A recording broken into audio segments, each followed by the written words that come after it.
सदर मजलिस इत्तेहादुल मुस्लिमीन व रुकन पार्लिमान हैदराबाद बैरिस्टर असदुद्दीन अवैसी ने शान रिसालत में गुस्ताखी करने वाले बीजेपी के रुकन असेंबली राजा सिंह के खिलाफ सख्त कानूनी कार्रवाई करने का मुतालबा किया है।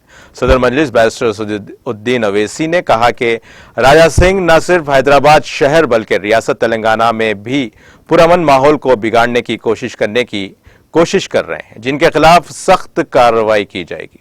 उन्होंने सेक्शन 41 सीआरपीसी नोटिस को बहाना बनाते हुए बीजेपी रुकन असेंबली राजा सिंह को जमानत दी गई है। सदर मजलिस ने कहा कि मजलिस की जानिब से स्पीकर तेलंगाना कानून साज कौंसिल के नाम एक मकतूब रवाना किया गया है, जिसमें शान रिसालत में गुस्ताखी करने वाले बीजेपी व रुकन असेंबली को दोबारा गिरफ्तार करके उनके खिलाफ सख्त कानूनी कार्रवाई की जाए।